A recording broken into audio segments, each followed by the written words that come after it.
Guard. জি sir. তুমি ওরা বলো নাই মেধাবীদের কোনো চাকরি নাই? স্যার অনেক বুঝাইছি কিন্তু বোঝে না তো। মেধাবীদের চাকরি দিব কেন?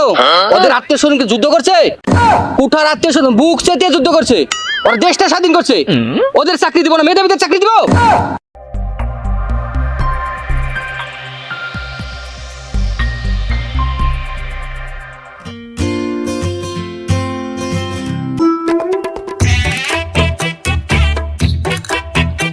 কিরে লাইনটা এরকম বাঁকা করে? এই তুই লাইনের বাইরে কা, ভেতরে ঢোক। কথা কি কানে যায় না? এই মারমু কিন্তু। আমরা কিন্তু নানা কোটার লোক। গুরু ভাই মস্করা করলাম, আমি যেমনি রাইছি এমনিই তো ঠিক আছে। চেয়ার এনে দিব নাকি? লাগবে না। তাহলে ভাই একটা কপি এনে দে। আরে ভাই কপি লাগবে না, চাকরি লাগবে। আরে ভাই আপনি নানা কোটার লাগ না, আপনি তো চাকরি কনফার্ম। আপনি এই রোদের মধ্যে এখানে কি জন্য কষ্ট করতে আইছেন? এই তোরা কেউ নানা কোটার লোক? আমরা নানা কোটার লোক। আরে বাপ কি সাংঘাতিক রে, এটা থাকা যাবে না। আরে মিয়া খারান কই যাইতেছেন? দাঁড়ান এখানে। ভাই সামনে যাইতেছি, চাকরির জন্য যাইতেছি। আপনার কি নানা কোটা আছে? না ভাই নানা কোটা নাই। খবরদার সামনে যাওয়া যাইব না তাইলে। ভাই আপনি এখানে দাঁড়ান। 1 2 3 4 9 10। ভাই আপনি এখানে দাঁড়ান। বুঝলাম না, ওরা দাঁড়াচ্ছে সামনে আর আমার রাখলে এত দূরে, ঘটনা কি? ভাই ওদের নানা কোটা আছে এই জন্য ওরা সামনে দাঁড়াইছে, কিন্তু আপনার নানা কোটাও নাই, আপনি সেই জন্য পিছনে।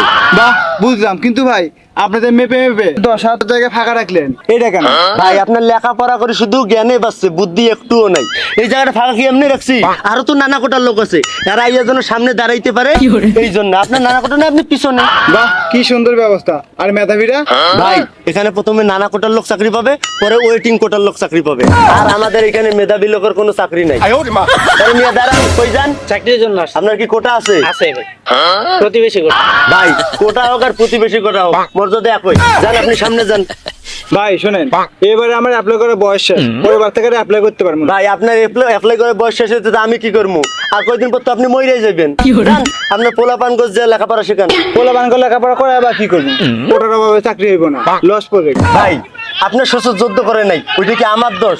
যদি যুদ্ধ করতো তাহলে একটা কোটা থাকতো না। ভাই আপনার এখানে দাঁড়ান যাবেন, আপনি চলে যান, ছাদ দেখলে সমস্যা আছে। ভাই দাঁড়ান, আমার একটা কথা বুঝান, এই কোটা পদ্ধতি কতদিন চলবে? ভাই কেমনে বুঝে আপনার? এটা একটা চেন সিস্টেম, চলতে থাকবে। কতদিন চলবে? ভাই দুনিয়া যতদিন অতদিন চলবে। আচ্ছা আমার একটা কথা ভাই বুঝান। দাঁড়ান, হারাইছি, চুপ করেন।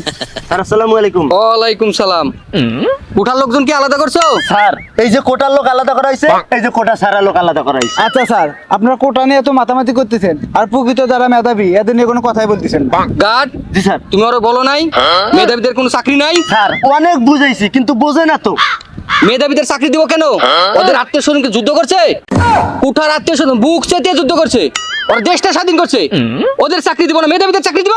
স্যার আমরা কখনোই কোটা বিরোধী না, আমার কথা হচ্ছে যারা যুদ্ধ করছে তাদের ছেলে মেয়ে চাকরি পাক, তাতে আমাদের কোনো আপত্তি নেই। কিন্তু দেখা যাচ্ছে তাদের ছেলে মেয়ে চাকরি পাচ্ছে, তাদের ছেলে মেয়ে চাকরি পাচ্ছে, আবার তাদেরও ছেলে মেয়ে কোটায় চাকরি পাচ্ছে, তাদের স্বজনরা পাচ্ছে, তাদের নাতি পাচ্ছে, এইভাবে চেন সিস্টেম, তারাই শুধু চাকরি পাচ্ছে। মাঝখান থেকে আমরা প্রকৃত মেধাবীরা চাকরি পাচ্ছি না, বঞ্চিত হয়ে যাচ্ছি। বিষয়টা তো এইভাবে ভেবে দেখিনি রে। আচ্ছা তুই লাইনে দাঁড়া, আমি দেখতেছি। আচ্ছা স্যার, আসসালামু আলাইকুম। ওয়ালাইকুম সালাম।